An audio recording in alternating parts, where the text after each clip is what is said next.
దేవునికి మహిమ కలుగులాగున. మరొక వ్యక్తిని కూడా చూద్దాం. ఒకటి ప్రవక్త అయిన ఎలీషా గారిని చూసాం. 2 కడుపు జబ్బుతో బాధపడుతున్నటువంటి దైవజనుడైనటువంటి అపోస్తలుడైన పౌలు యొక్క నిజమైన కుమారుడైన తిమోతి గారిని చూసాం. వీరి ఇరువురి జీవితంలో దేవుని పరిచర్నే తుది శ్వాస వరకు చేస్తూ వస్తూ ఉన్నారు. అయినప్పటికీ రోగం సంభవించింది, కష్టాలు వచ్చాయి. ఇక్కడ క్రైస్తవునికి కష్టాలు రోగాలు రావని చెప్పి దేవుడు కూడా ఏ రోజు ఎప్పుడు కూడా చెప్పలేదు. ఒకవేళ దైవజనుడు మీ దైవజనుడు చెప్పాడేమో, అది నమ్మకండి, అది అబద్ధం. అందుకే నేను చెప్తూ ఉన్నా, ఏది మాట్లాడుతున్నా సమస్తమును పరీక్షించి మేలైన దానిని చేపట్టాల్సిన బాధ్యత ప్రతి బిడ్డకు ఉంది. అంతే. మూడో వ్యక్తిని చూద్దాం రండి.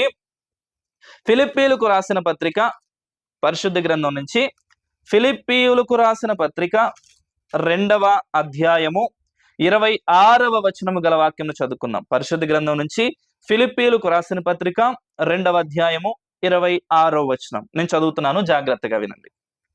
26వ వచనం ప్రారంభం. అతడు రోగి ఆయనని మీరు వింటిరి గనుక అతడు మిమ్మునందరినీ చూడ మిగులు అపేక్ష గలవాడై విచారపడుచుండెను. మరలా చదువుతున్నాను. అతడు రోగి ఆయనని మీరు వింటిరి గనుక అతడు మిమ్మునందరినీ చూడ మిగుల అపేక్ష గలవాడై విచారపడుచుండెను. ఎవరిని గురించి మాట్లాడుతుంది? ఈ లేఖ వ్రాసింది, ఈ పత్రిక వ్రాసింది కూడా ఘనుడైన దైవజనుడైన అపోస్తలుడైన పౌలు గారే ఫిలిప్పీయులకు వ్రాసిన పత్రికలో మాట్లాడుతూ ఉన్నాడు. ఏమని? అతడు రోగి అయి ఉండెను గనుక, నిజముగా అతడు రోగి అయి చావునకు సిద్ధమై ఉండెను గాని. 27వ వచనం. దేవుడు అతనిని కనికరించెను. ఇక్కడ ఎవరికి రోగం కలిగింది? ఇతడేంటి మనలాగా సర్వసాధారణమైనటువంటి వ్యక్తేనా అని ఇక్కడ మనం ఆలోచన చేస్తే, ఇక్కడ మనకి కనిపిస్తున్న వ్యక్తి ఎపఫ్రోదీతు అనే గొప్ప పరిచారకుడు కనిపిస్తూ ఉన్నాడు. ఇతని పేరు ఏంటంటే ఎపఫ్రోదీతు. ఇతని పేరు కొంతమంది వినుంటారు, పరిశుద్ధ గ్రంథాన్ని ఎక్కువగా చదువుతున్నవారు, లేదా కొంతమంది దైవజనులు చెప్తున్నా వినుంటారు. వాస్తవానికి కొంతమందికి ఈ పేరు పరిచయం కాకపోవచ్చేమో. అయితే ఏం జరిగింది, ఇతని బ్యాక్గ్రౌండ్ ఏంటి మనం ఆలోచిస్తే, ఎపఫ్రోదీతు అనే ఒక గొప్ప యవనస్తుడు అపోస్తలుడైనటువంటి పౌలుకు చాలా అనుచరుడుగా ఉన్నాడు. ఎలాగా ఉన్నాడంటే, ఈ ఫిలిప్పీ సంఘం అపోస్తలుడైన పౌలు రోమా చెరసాలలో బంధించబడినప్పుడు ఈ అపోస్తలుడైన పౌలు గారికి కావాల్సిన నిత్యవసర వస్తువులన్నీ కూడా ఈ ఎపఫ్రోదీతునితో పరిచారకునితో పంపిస్తూ వచ్చారు. ఈ అపోస్తలుడైనటువంటి పౌలు ద్వారా ఫిలిప్పీ సంఘం ఎంతో బలపరచబడింది. ఈ ఫిలిప్పీ సంఘం ఎంతో రోదనతోనూ వేదనతోనూ కట్టబడి ఉండనప్పుడు ఈ అపోస్తలుడైన పౌలు ద్వారా సంతోషకరమైన సంఘముగా మార్చబడింది అని గుర్తెరిగి సంఘమంతా కూడా వారి దాతృత్వాన్ని ఈ అపోస్తలుడైనటువంటి పౌలుకు ఈ ఎపఫ్రోదీతు ద్వారా అన్నిటినీ పంపిస్తూ వచ్చారు. ధనము కావాలన్నా, పేపర్లు కావాలన్నా, పెన్స్ కావాలన్నా, లేఖలు వ్రాయడానికి ఏం కావాలన్నా తనకి నిత్య అవసరమైన ప్రతి దానిని ఈ ఎపఫ్రోదీతు ద్వారానే ఉత్తరవాదిగా అపోస్తలుడైన పౌలుకు సహచరుడిగా నడుచుకుంటూ తన భక్తిని కనపరుస్తూ వచ్చిన గొప్ప యవనస్తుడు, పరిచారకుడు. వాస్తవానికి ఈరోజు చాలా మంది మన సంఘాల్లో, మీ సంఘాల్లో, అనేక మంది సంఘాల్లో మంచి మంచి పరిచారకులు ఉన్నారు. అయితే ఒకవేళ ఈ వాక్యం వింటున్న నీకు ఎప్పుడైనా రోగం వచ్చి దేవుని దూషించి ఉంటావు కదా, మరి నువ్వేంటి పరిచారకుడు ఉన్నావా? అయితే పరిచారకుడు కూడా ప్రవక్త అయిన ఎలీషాకే రోగం వచ్చింది, దైవజనుడికి రోగం వచ్చింది, ఇక్కడ పరిచారకుడికి కూడా రోగం వస్తుంది. ప్రవక్తికి రోగం వచ్చినప్పుడు, దైవజనుడికి రోగం వచ్చినప్పుడు, పరిచారకుడికి రోగం వచ్చినప్పుడు నీకు రోగం రాదా? అదేదో విచిత్రంగా భావిస్తుంటావు. కొంతమంది ఎంత హాస్యాస్పదంగాను, అసలు ఎంత విచిత్రంగా ఉంటుందంటే అండి,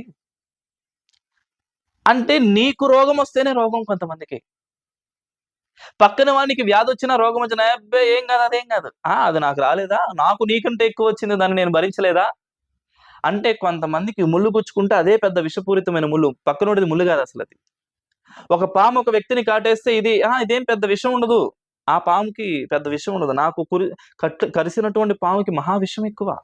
చచ్చిపోయే పరిస్థితి నుంచి రక్షించబడొచ్చాను, ఎంత గొప్పవాడిని. ఓరి నాయనో, దీనిలో కూడా వాళ్ళు ప్రెస్టేజ్కి పోయి వాళ్ళని వాళ్ళు హెచ్చించుకునే వాళ్ళు లేకపోలేదు. కానీ ఇవన్నీ ప్రక్కన పెడితే రోగాలు రాక మానవని చెప్పడానికి మరొక వ్యక్తిని ఎవరు ఈయన అంటే ఎపఫ్రోదీతు అనే గొప్ప దైవజనుడు అపోస్తలుడైన పౌలుకు పరిచారకుడిగా ఉన్నాడు. రోమా చెరసాలలో బంధించబడినప్పుడు వాస్తవానికి ఈ ఫిలిప్పీ పత్రిక ఎవరి ద్వారా వ్రాయబడిందంటే అపోస్తలుడైన పౌలు ద్వారా వ్రాయబడి ఎవరి ద్వారా పంపబడిందంటే ఈ ఎపఫ్రోదీతు ద్వారానే ఈ ఫిలిప్పీ సంఘానికి పత్రిక పంపబడింది. దేవునికి మహిమ కలుగును గాక. ఒక సంఘానికి ఏ పని అయితే జరగాలో ఆ పని ఎవరి ద్వారా జరిగిందంటే ఎపఫ్రోదీతు ఎంతో పరిచర్య చేసే, సేవను చేసే గొప్ప మనస్సు కలిగినటువంటి ఓ గొప్ప సేవకుడితను. ఇతనికి కూడా రోగం వచ్చింది. చనిపోయే పరిస్థితి వచ్చినప్పుడు కూడా ఆయన దేవుడు విడిచిపెట్టలా. నా దేవుడు ముఖం తిప్పుకునే దేవుడు కాదు, విడిచిపెట్టే దేవుడు కాదు, త్రోసివేసే దేవుడు కాదు. ఇలాంటి రోగం వచ్చినప్పటికీ కూడా దేవుడే మరలా జోక్యం చేసుకుని స్వస్థతనిచ్చి నిలవబెట్టాడు దేవుడు. దేవునికి మహిమ కలుగును గాక. నీకు రోగం వచ్చినప్పటికీ కూడా ఆ రోగాన్ని నివారణ చేసేది కూడా నా దేవుడే, స్వస్థతనిచ్చేది కూడా నా దేవుడే. సరే, 4వది చూద్దామా? ఏ వ్యక్తిని చూద్దాము రండి. పరిశుద్ధ గ్రంథంలో నుంచి మరొక భక్తుని చూద్దాం. యోబు గ్రంథము 2వ అధ్యాయము 7వ వచనము గల వాక్యం చదువుకుందాం. ఈ వ్యక్తి క్రైస్తవ్యంలో ఉండే ప్రతి బిడ్డకి కూడా సుపరిచితంగా తెలిసినటువంటి క్యారెక్టర్ ఇది. ఆయన పేరు ఏమిటంటే యోబు గారు. ఆయన ఎవరు? యోబు అయినటువంటి గొప్ప భక్తిపరుడు. ఇతనికి ఏం జరిగింది ఏంటి అని ఆలోచిస్తే యోబు గ్రంథము 2వ అధ్యాయము 7వ వచనంలో మనం చూస్తే, కాబట్టి అపవాది యెహోవా సన్నిధి నుండి బయలు వెళ్ళి అరికాలు మొదలుకొని నడినెత్తి వరకు బాధగల కురుపులతో యోబును మొత్తెను. మళ్ళీ చదువుతాను. కాబట్టి అపవాది యెహోవా సన్నిధి నుండి బయలు వెళ్ళి అరికాలు మొదలుకొని నడినెత్తి వరకు బాధగల కురుపులతో యోబును మొత్తెను. అమునాయనో, ఎవరు? డైరెక్ట్ గా దేవుడి నుంచి అపవాది బయలు వెళ్ళి నడికాలు మొదలుకొని నడినెత్తి వరకు, అరికాలు మొదలుకొని నడినెత్తి వరకు కురుపులతో అనేక రకమైన భయంకరమైన బాధతో అతనిని మొత్తెను. ఎంత భయంకరమైనటువంటి రోగం అండి ఇది. వాస్తవానికి యోబు గారు దేవుడే నీతిమంతుడని, దేవుడే సర్వాధికారి అని, దేవుడే సర్వశక్తి గల దేవుడని, దేవుడే నిజమైన మహిమ గల దేవుడని నమ్మి విశ్వసిస్తూ తన యొక్క భక్తిని దేవుని ఎదుట హుందాతనముగా చక్కగా కనపరుస్తూ వస్తున్నాడు. ఎంత భక్తిపరుడంటే తమ బిడ్డల ద్వారా ఏమైనా ఎటువంటి వ్యతిరేకమైన క్రియలు నా దేవునికి జరుగుతున్నాయేమో, దేవుని కట్టడలకు, శాసనాలకు, వాక్యానికి విరుద్ధంగా మా కుటుంబమేమైనా బ్రతుకుతుందేమోనని ప్రతిరోజు తమ బిడ్డలను నిలవబెట్టుకుని తమ బిడ్డలపైన చేతులుంచుతూ నా బిడ్డ చేసిన పాపాన్ని తీసివేయండి, క్షమించండి, క్షమించండి, క్షమించండి అని తమకు పుట్టిన 10 మంది సంతానం పైన అలాగా ప్రార్థిస్తూనే ఉన్నాడు. అయితే ఎక్కడా కూడా ఎటు దిక్కు నుంచి కూడా దుష్టత్వంతో కాకుండా దేవుని పైన నమ్మకత్వంతోనే ఓ గొప్ప భక్తిని కనపరిచినటువంటి గొప్ప భక్తిపరుడు యోబు గారు. దేవుడు నీతిని తన నీతితోనే జోక్యం చేసుకుని ఆ నీతిని పరుస్తూ ఉన్నాడు, కుమ్మరిస్తూ ఉన్నాడు, చక్కగా బ్రతుకుతూ ఉన్నాడు. దేవునికి విరుద్ధంగా కాకుండా చక్కని క్రియలు జరిగిస్తూ ఉన్నాడు. అయితే మన దుష్టుడి కన్ను పడింది. దేవునితో మాట్లాడుతుంటూ ఉన్నాడు, ఈ యోబుకు మీరు అన్నీ ఇచ్చారు, ఆస్తి ఇచ్చారు, అంతస్తుం ఇచ్చారు, ఆరోగ్యం ఇచ్చారు, పనివారాన్ని ఇచ్చారు, ఇది తక్కువ అనేది లేకోకుండా అన్నీ ఇచ్చేశారు. ఇతనికి ఏం తక్కువ? ఇంకా ఆస్తుంది, అంతస్తుంది, స్వాస్థ్యమైనటువంటి బహుమానాలైనటువంటి పిల్లలు ఉన్నారు, సంపద ఉంది, అనేకమైన పరివారు ఉన్నారు, పశువులు ఉన్నాయి, ఎడ్లు ఉన్నాయి, గొర్రెలు ఉన్నాయి, మేకలు ఉన్నాయి, ఒంటెలు ఉన్నాయి, నథింగ్, అన్ని ఉన్నాయి, ఇంకా ఎవ్రీథింగ్ ఉన్నాయి. ఇది లేదు అని చెప్పుకోవడానికి లేకుండా సమస్తమును ఇచ్చేశాడు. అయితే అన్ని ఉన్నాయి కాబట్టి ఇలా ఉన్నాడు, భక్తిని కనపరుస్తూ నీతిపరుడుగా ఉన్నాడు. ఒకసారి తీసేసి చూడు, నువ్వు వారికి మంచి చేయకోకుండా ఒక్కసారి నీ యొక్క ఆశీర్వాదాలన్నీ తీసుకుని చూడండి, అప్పుడు వాని నిజమైన భక్తి బయటపడుతుంది అన్నాడు.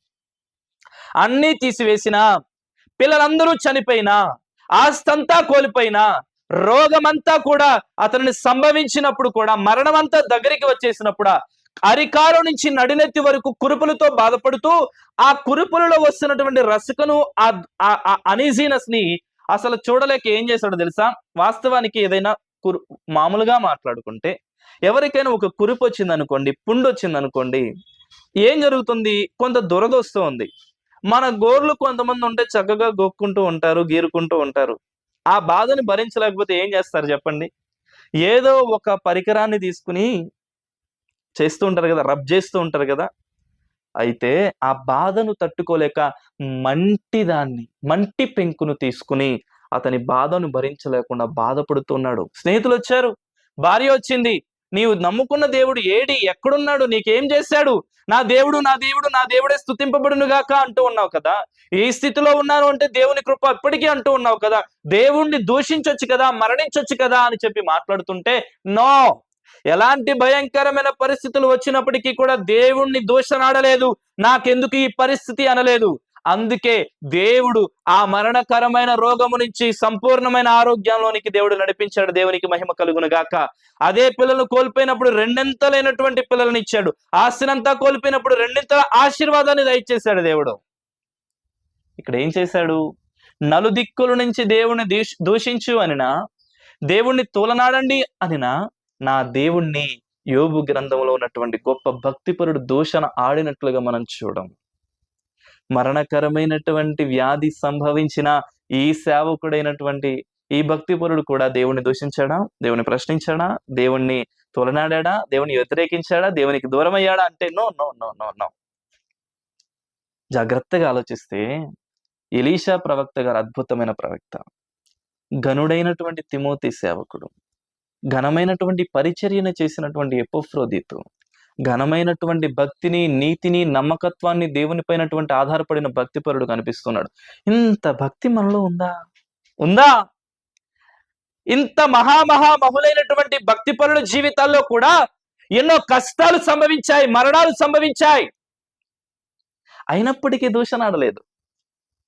కానీ చిన్నగా అవర్షతల కోసమే దేవుణ్ణి ఎన్నుకున్న మనం మాత్రం దేవుని దూషించేస్తున్నాం, దేవుని ప్రశ్నించేస్తూ ఉన్నాం, దేవుని తొలనాడుతూ ఉన్నాం. సరే, చివరిగా మరొక వ్యక్తిని చూసి నేను ముగించేస్తాను. ఈ మాటలు విన్న తర్వాత మీరు జీవితంలో నాకు రోగాలు వస్తాయా, రావాలా, రావచ్చా, దేవుడు ఉన్నాడా అని ఎప్పటికీ మీరు దయచేసి అనొద్దు. చేతులు జోడించి చెప్తూ ఉన్నాను. మన దేవుడు ఎంతగానో బాధపడుతూ ఉన్నాడు. కాబట్టి చివరిగా ఒక వ్యక్తిని చూయించి నేను ముగించేస్తాను. పరిశుద్ధ గ్రంథంలో నుంచి, ఇదే క్రొత్త నిబంధన గ్రంథము, అపోస్తలుడైన పౌలు గారు తిమోతికు వ్రాసినటువంటి 2వ పత్రిక 4వ అధ్యాయము 20వ వచనము గల వాక్యమును చదువుకుందాం. పరిశుద్ధ గ్రంథంలో నుంచి అపోస్తలుడైన పౌలు తిమోతికి వ్రాసిన 2వ పత్రికలో నుంచి 4వ అధ్యాయము 20వ వచనము గల వాక్యమును చదువుకుందామా? 20వ వచనం, 4వ అధ్యాయము 20వ వచనము గల వాక్యం చదువుకుందాం. ఎరస్తు కొరింథీలో నిలిచిపోయెను, త్రోఫీము రోగి అయినందున అతని మిలేతులో విడిచి వచ్చి తిని. ఇక్కడ ఎవరు కనిపిస్తున్నారు? మరొక రోగాన్ని పొందుకున్నటువంటి వ్యక్తి ఎవరు కనిపిస్తున్నారంటే త్రోఫీము. ఎరస్తు కొరింథీలో నిలిచిపోయెను, త్రోఫీము రోగి అయినందున అతని మిలేతులో విడిచి వచ్చి తిని. ఎవరు? త్రోఫీము. ఈ త్రోఫీము ఎవరు అసలు? ఏంటసలు? ఏం జరిగింది? ఎందుకు రోగం వచ్చింది? ఆ రోగము వచ్చిన తర్వాత స్వస్థతను ఎలా పొందుకున్నాడు? ఈ రోగము వచ్చిన ఇతను దేవుణ్ణి ఏమైనా దూషించాడా? దేవుడు ఏదైనా లేడని చెప్పాడా? ఈ అపోస్తలుడైన పౌలు ద్వారా ఏమైనా గొడవ పెట్టుకున్నాడా అని మనం చూస్తే, జాగ్రత్తగా ఆలోచిస్తే ప్రాక్టికల్ గా ఈ త్రోఫీము అనేటటువంటి గొప్ప భక్తిపరుడు అపోస్తలుడైన పౌలుతో ఎన్నో ప్రాంతాలలో పరిచర్యతో విస్తారముగా తిరిగిన వ్యక్తి. ఒక రకంగా చెప్పాలంటే తిమోతి ఏ విధంగా అయితే దేవుని సన్నిధిలో అతనితో పాటు తిరుగుతూ గొప్ప సేవను కనపరిచాడో, ఈ త్రోఫీము గారు కూడా ఘనమైన సేవను అందించినవాడు. అపోస్తలుడైన పౌలు ఎటు వెళ్తే అటు వెళ్ళినవాడు. ఎక్కడ పరిచర్య కొరకే అతను తిరుగుతూ ఉన్నాడో అతనితో పాటే సహచరుడిగా వెళ్ళినటువంటి ఈ త్రోఫీము గారు. వాస్తవానికి ఈ త్రోఫీము గారు యూదుడు కాదు, క్రైస్తవుడు కాదు, ఇజ్రాయేలు వాడు కాదు. ఒక్క మాటలో చెప్పాలంటే అన్యుడు. జాగ్రత్తగా వినండి. ఈ త్రోఫీము అనే భక్తుడు అపోస్తలుడైన పౌలు గారి ద్వారా పరిచర్యలో సేవలో వాడబడుతున్నటువంటి ఈ వ్యక్తి ఎవరంటే అన్యుడు, ఒక అన్యుడు. ఒకానొక రోజున అపోస్తలుడైన పౌలు గారు ఒక ప్రాంతానికి వెళ్ళినప్పుడు, సువార్త పరిచర్యకి వెళ్ళినప్పుడు, ఆ సువార్త పరిచర్యకి వెళ్ళడానికి ఆ ప్రాంతంలో ఉన్న దేవాలయంలోనికి ఈ అపోస్తలుడైన పౌలు గారితో పాటు అన్యుడైనటువంటి ఈ త్రోఫీము గారు కూడా ఆ దేవాలయంలోనికి, ఆ మందిరంలోనికి అడుగు పెట్టాడు. ఈ మందిరంలోనికి అడుగుపెట్టినటువంటి ఈ త్రోఫీని చూసి అనేక మంది యూదులు అయినటువంటి చాలా మంది, అన్యుడు ఎలా అసలు దేవాలయంలోనికి అడుగు పెడతాడు, ఎవరు అనుమతిచ్చారు, ఎవరు రమ్మని చెప్పారు, ఎవరు స్వాగతించారు, ఎందుకు వచ్చాడు, ఇది అరిష్టం, ఇది మంచిది కాదు అని చెప్పి అతన్ని చంపడానికి పెద్ద పెద్ద అల్లర్లు జరిగాయి, గొడవలు జరిగాయి. అతను ఎందుకు రావాలి అని చెప్పి ఎంతో గొడవలు జరిగిపోయాయి. ఈ సమయంలో ఇతను రానిచ్చింది ఎవరు, అపోస్తలుడైన పౌలు. తీసుకువెళ్ళింది ఎవరు, అపోస్తలుడైన పౌలు. అందుకే అపోస్తలుడైన పౌలు గారిని కొన్ని సంవత్సరాలు రోమా చెరసాలలో, రోమా జైలులో ఖైదీగా ఉంచారు. ఎవరి వలన అంటే త్రోఫీము వలన. ఈ త్రోఫీముని ఏమైనా నీ వలనే నాకేమైనా బాధ వచ్చిందా అంటే మళ్ళీ తర్వాత చూస్తే ఈ త్రోఫీమును మరలా దేవుడు అపోస్తలుడైన పౌలు తన పరిచర్యలో వాడుకున్నాడు. మరలా వచ్చిన వెంటనే త్రోఫీము బాగున్నావా, నువ్వు బాగుండాలని ప్రార్థన చేస్తున్నాను అంటూ ఉన్నాడు. మళ్ళీ తర్వాత ఈ త్రోఫీము అపోస్తలుడైన పౌలుకు నమ్మకమైన అనుచరుడు, నమ్మకముగా ప్రేమగా చక్కగా పరిచరణ జరిగించిన గొప్ప బిడ్డ. ఈ త్రోఫీముకు కూడా రోగము సంభవించింది. ఏం సంభవించింది, రోగము సంభవించింది. ఒక అన్యుడు అపోస్తలుడైన పౌలుతో దేవాలయంలోనికి వెళ్ళాడని చెప్పి మిగతా వారందరూ తట్టుకోలేక, ఓర్చుకోలేక ఇది మంచిది కాదని చెప్పి తీసుకువచ్చిన అపోస్తలుడైన పౌలు పైన అల్లర్లు, పెద్ద పెద్ద గొడవలైనాయి. ఆ గొడవల కారణంగా రోమా చెరసాలలో అపోస్తలుడైన పౌలును బంధించారండి.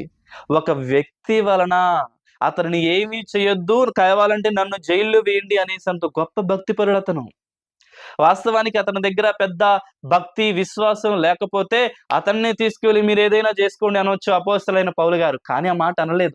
అతని దగ్గరికి ఏమీ చెయ్యొద్దు, అతని తప్పేమీ లేదు, అతను తీసుకువెళ్ళింది నేనే, కావాలంటే నన్ను చెరసాలలో బంధించండి అన్నాడే కానీ అతన్ని హింసించండి అనలా.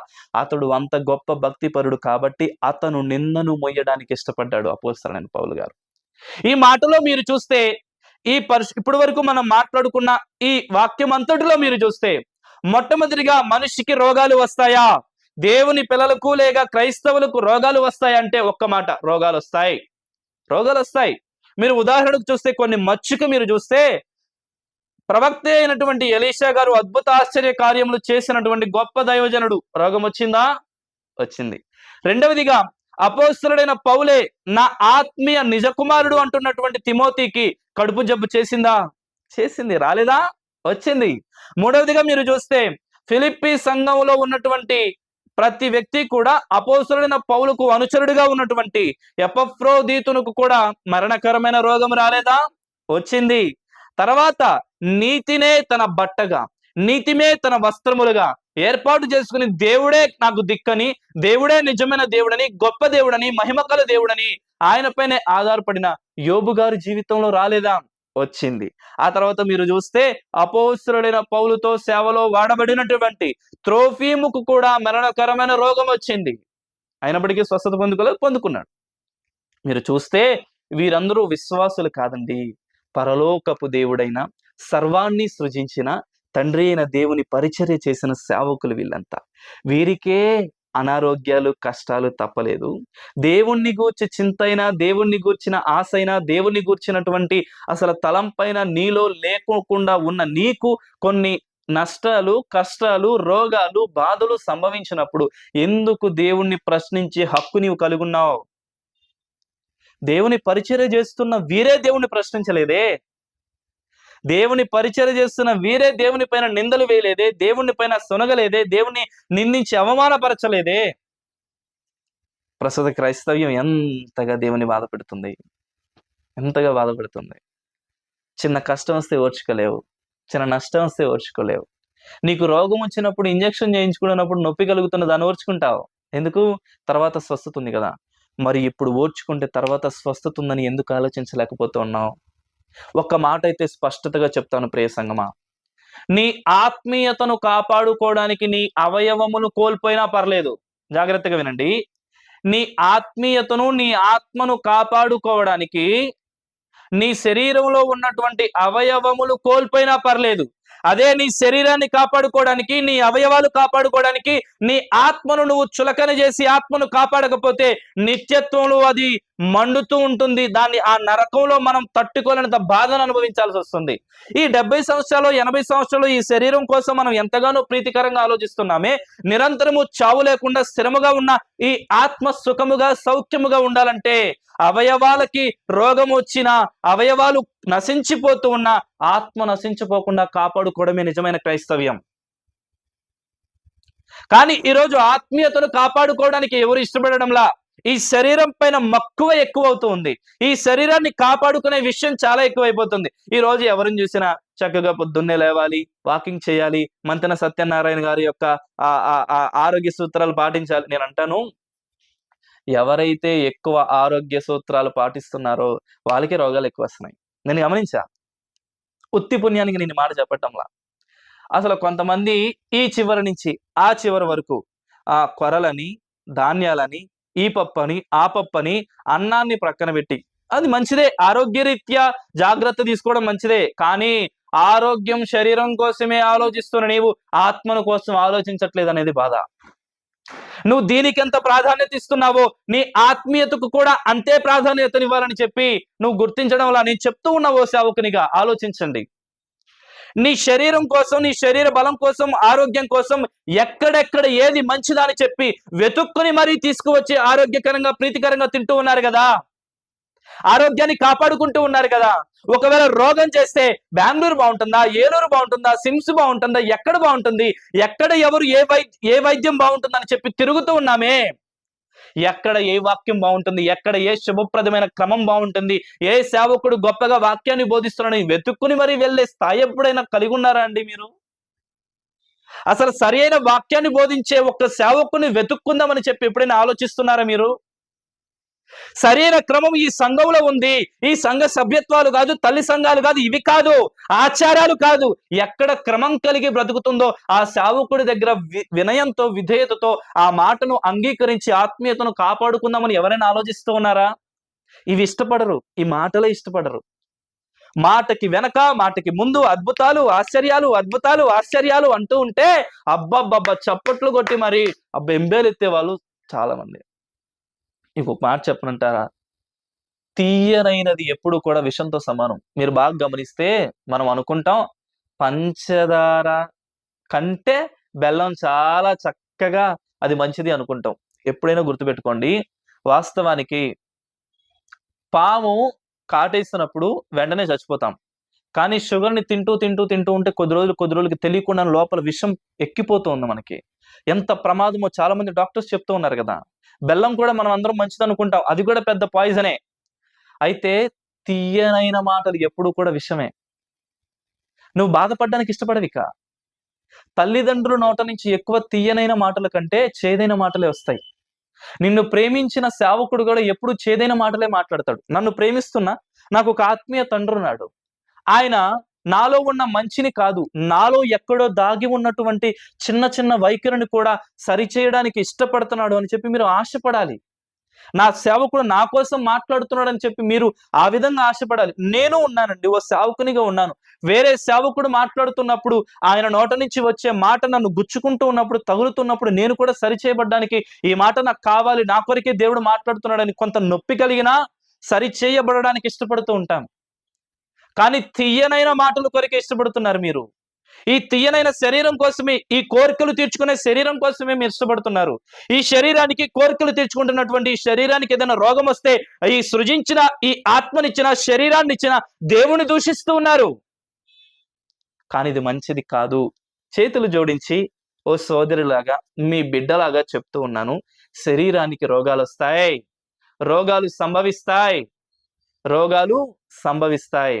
రోగాలు సంభవించిన, ఏమి జరిగినా మన దేవుడు స్తుతింపబడునుగా. కానీ దేవునిపైనే నమ్మకంతో, విశ్వాస్యతతో మనం ముందుకు కొనసాగితే ఆ రోగాన్ని, ఆ వ్యాధిని నీకు స్వస్థతనిచ్చి దేవుడు నిన్ను బలపరిచే దేవుడై ఉన్నాడు. దేవుడు నిన్ను బలపరిచే దేవుడై ఉన్నాడు. చూస్తే భక్తులైన ప్రతి బిడ్డకు కూడా మరణకరమైన రోగాలు వచ్చాయి. కష్టాలు వచ్చాయి, వ్యాధులు వచ్చాయి, బాధలు వచ్చాయి. మన జీవితంలో రావడం ఎందుకు అంత హాస్యాస్పదంగా, విచిత్రంగా, అద్భుతంగా చూస్తూ ఉన్నాం? దయచేసి గమనించండి. ఎలాంటి కరమైన విపత్తులు మన జీవితాల్లో సంభవించిన మనలను సరిచేయడానికే, మనలను దేవుని స్వారూప్యతలో తీర్చిదిద్దడానికే, నిన్ను నన్ను నిత్యత్వం కొరకు ఏర్పాటు చేయడం కొరకే, ఆయన రాకడ కొరకే, వచ్చేలోపు మనందరము ఆత్మీయతలో సిద్ధపాటు కలిగించడానికి ప్రతి నష్టము వెనుక ఒక మంచి దాగుంది. ప్రతి కీడు వెనక మేలు దాగున్నది అని చెప్తాం కదా. ప్రతి కీడు వెనక మేలు దాగి ఉన్నట్లుగానే ప్రతి రోగము, ప్రతి కష్టము, ప్రతి బాధ వెనుక, ప్రతి కీడు వెనుక నిజంగానే దేవుడు దాచి ఉంచిన మేలులున్నాయి. దేవుడు దాచి ఉంచిన మేలులు ఉన్నాయి. ఇవి జాగ్రత్తగా పరిశీలన చేయండి. దేవుడు తప్పకుండా దీవించేవాడై ఉన్నాడు. ఈ వాక్యాన్ని విన్న దేవుడు మీ అందరిని దీవించునుగాక. మరెప్పుడు కూడా దేవుని దూషించొద్దు. నీ ఆత్మను కాపాడుకోండి. దేవుని మాటను పట్టుకోండి. సమస్తమైన దుర్నీతి నుంచి విడిపించబడదాం. శరీరానికి రోగం చేసినంత మాత్రాన దేవుడిచ్చిన ఔషధాలు ఉన్నాయి. వాటిని వాడితే తగ్గిపోతుంది. ఆత్మకు రోగం చేస్తే ఈ వాక్యము తప్పించి మరొకటిది మనల్ని బాగు చేయలేదు. ఈ వాక్యం నిన్ను బాగు చేస్తుంది. ఈ వాక్యం నిన్ను కట్టుతుంది. ఈ వాక్యం నిన్ను దీవిస్తుంది. ఈ వాక్యాన్ని హత్తుకున్న ప్రతి జీవితాల్లో ఆశీర్వాదాలు కుమ్మరించుతాయి. ఆయన వాక్యాన్ని హత్తుకున్న ప్రతి బిడ్డ ఆత్మీయ స్థితిలో నిత్యము వర్ధిల్లుతూ ఉంటాడు. దేవునికి మహిమ కలుగులాగున ఈ దినకాలపు మనం మాట్లాడుకున్న మాటలన్నీ కూడా ఫలింపు వచ్చే విధముగా చిన్న ప్రార్థన చేసుకుని ముగించుకుందాం. మాటలు వినిన వారు తూచ తప్పక పాటించే వారిగా ఉంటే దేవుడు ఆశీర్వదించబడతాడు. దేవునికి మహిమ కలుగునుగాక. ప్రార్థించుకుందాం. మహాగణుడువైన దేవా, ప్రేమ నమ్మకము కలిగిన మా తండ్రి, మీ ఘనమైన దివ్యమైన అతి శ్రేష్టమైన నామమును బట్టి వేలాది స్తుతి స్తోత్రములు చెల్లిస్తూ ఉన్నాం. ఈ సమయంలో మేము క్రైస్తవులకు లేదా నీ పిల్లలకు రోగాలు వస్తాయా, రావచ్చా, వచ్చినప్పుడు ఎలా ఉండాలి అనే మాటలతో మీరు మాతో మాట్లాడినందుకు స్తోత్రాలు. మా జీవితాల్లో మేము చేసిన తప్పిదాల వలన, మేము చేసినటువంటి పొరపాట్ల వలన కొన్నిసార్లు ఆ బాధలు మేము అనుభవిస్తాం. ఏది విత్తుతామో దానినే కోస్తామన్నట్లుగా పాపాన్ని విత్తినప్పుడు, కీడుని విత్తినప్పుడు దానినే కోస్తాం. దేవా, ఈరోజు మీరు మాతో మాట్లాడారు తండ్రి. ప్రతి బిడ్డతో కూడా మీరు మాట్లాడినందుకు స్తోత్రాలు. ఈరోజు విన్నటువంటి ఈ వాక్యములో సేవకులైన వారు, అద్భుత ఆశ్చర్య కార్యములు చేయదగిన దైవ సేవకులు, పరిచారకులు అందరి నోట నుంచి అందరికీ చక్కగా ప్రవర్తన చేసిన వారి జీవితాల్లో కూడా మరణకరమైన రోగాలు సంభవించాయని చెప్పి మాట్లాడారు. అందును బట్టి స్తోత్రాలు. ప్రతి బిడ్డ దీనిని జ్ఞాపకం చేసుకుంటూ రోగము వచ్చినా, రూపు వచ్చినా, అవాంఛనీయ పరిస్థితులు ఎదురైనా నా దేవుణ్ణి స్తుతింపక మానను అన్న భక్తిని ప్రతి బిడ్డలో మీరు మేల్కొల్పమని ప్రార్థిస్తూ ఉన్నాం. విత్తబడినటువంటి వాక్యము సారవంతమైన నేలను పడిన విత్తనము వలె 30దంతులుగా, 60దంతులుగా, 100ంతులుగా మీరే విస్తరింప చేయమని నజరేయుడైన యేసు నామములో ప్రార్థించి అడిగి పొందుకొని ఉన్నాము తండ్రి. ఆమేన్. అందరికీ వందనాలు. సెలవు తీసుకున్నాం. దేవునికి మహిమ కలుగును గాక.